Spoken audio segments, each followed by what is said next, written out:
आप लोगों ने आजकल सुना होगा भारत टैक्सी के बारे में। ये क्या है, आज हम लोग इस पर बात करेंगे। भारत टैक्सी असल में इंडिया का पहला cooperative led ride hailing platform है, जो कि ड्राइवर्स के सोशल सिक्योरिटी को ध्यान में रख के बनाया गया है और इसमें विमेन एम्पावरमेंट में भी खासा ध्यान दिया जाएगा। यहाँ पे आपका सवाल ये होना चाहिए कि जो भी न्यूज़ इसके बारे में आ रही है उसमें हर जगह पे अमित शाह जी दिख रहे हैं, ऐसा क्यों है? तो ऐसा इसलिए है क्योंकि ये कोऑपरेटिव लेड एक कंपनी स्टार्ट की गई है। इसका मिनिस्ट्री ऑफ रोड ट्रांसपोर्ट या मिनिस्ट्री ऑफ आईटी से कोई लेना देना नहीं है। ये मिनिस्ट्री ऑफ कोऑपरेटिव्स के अंडर काम करेगी।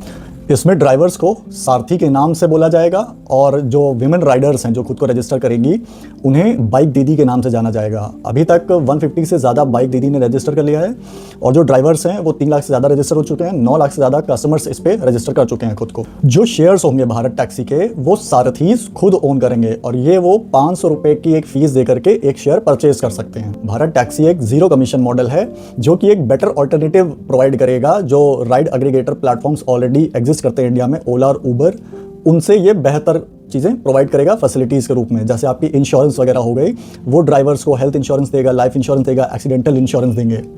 इसको multi state cooperative societies act 2002 के अंडर 6 जून 2025 को रजिस्टर किया गया था। जो 8 नेशनल लेवल इंस्टीट्यूशंस हैं जो कोऑपरेटिव की फील्ड में ही काम करते हैं, उन लोगों ने मिलकर रजिस्टर किया था। जो 8 नेशनल लेवल इंस्टीट्यूशंस हैं उनका मैंने नाम लिख के रखा हुआ है, मैं एक एक करके आपको बता देता हूँ।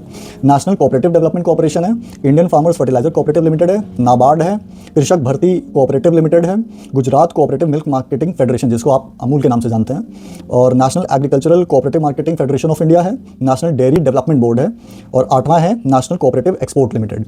अभी ये पायलट प्रोजेक्ट के रूप में लॉन्च किया गया है इंडिया में 2 जगह में। एक है दिल्ली एनसीआर जिसमें आपका गुरुग्राम, न्यू दिल्ली और नोएडा आएगा, और दूसरा स्टेट है गुजरात, वहाँ पे अहमदाबाद, राजकोट, द्वारका और सोमनाथ। इसको फेज वाइज रोल आउट करने का प्लान चल रहा है और गवर्नमेंट ये चाहती है कि 2029 तक ये नेशनल लेवल में एक्सपैंड कर चुका हो।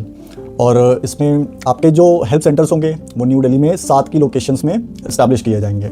इस ऐप की खास बात यह है कि इसमें कोई प्लेटफॉर्म फीस, कोई कमीशन कुछ भी नहीं लिया जाएगा। लेकिन जो भारत टैक्सीज एयरपोर्ट में प्रीपेड बूथ में ऑलरेडी रजिस्टर्ड हैं, वहाँ से ऑपरेट कर रही हैं, उन पे 7% का सर्विस टैक्स लगाया जाएगा ताकि जो ऑपरेशनल एक्सपेंसेस हैं उनको मैनेज किया जा सके। जैसा कि मैंने पहले आपको बताया कि ये एक जीरो कमीशन मॉडल है, लेकिन इसके जो प्रॉफिट्स हैं वो ड्राइवर्स में यानी कि सारथीज में बांटे जाएंगे। उसका जो गवर्नमेंट ने परसेंटेज तय किया है वो है कि जो 20% है अमाउंट जो ये कंपनी अर्न करेगी वो भारत टैक्सी अकाउंट में डिपॉजिट किया जाएगा, और जो लेफ्ट ओवर 80% होगा वो जो सारे सारथी ने जितने भी किलोमीटर्स अपने अपने व्हीकल्स ड्राइव किए होंगे उसके अकॉर्डिंग प्रॉफिट शेयर किया जाएगा। लेकिन ये सारी चीज़ें स्टार्ट होंगी 3 साल के बाद। गवर्नमेंट का ये कहना है कि अभी ये एक बडिंग स्टेज में है ये कंपनी, तो आपको ये चीज़ का ध्यान रखना पड़ेगा कि एटलीस्ट 3 साल आपको पेशेंटली सिर्फ और सिर्फ काम करना पड़ेगा। अब आपके मन में ये सवाल चल रहा होगा कि जैसे जो दूसरे एग्रीगेटर प्लेटफॉर्म्स हैं वहाँ पे तो फेयर डायनेमिक रहता है, थोड़ी देर में अगर आप ऐप खोलेंगे तो प्राइस कुछ और दिखाएगा, पहले कुछ और दिखा रहा होगा। यहाँ पे क्या है, एक बेस रेट तय किया जाएगा, वो तय होगा कॉस्ट ऑफ ऑटो से, पेट्रोल कंजम्पशन से, और क्या मिनिमम प्रॉफिट होगा। एक इंपॉर्टेंट पॉइंट और है, जैसे जो दूसरी कंपनीज हैं वो ये अलाउ नहीं करती हैं। जैसे अगर आप ओला से जुड़ गए तो एक एक्सक्लूसिविटी का रिस्ट्रिक्शन वो लोग लगाने की कोशिश करते हैं ड्राइवर्स पे।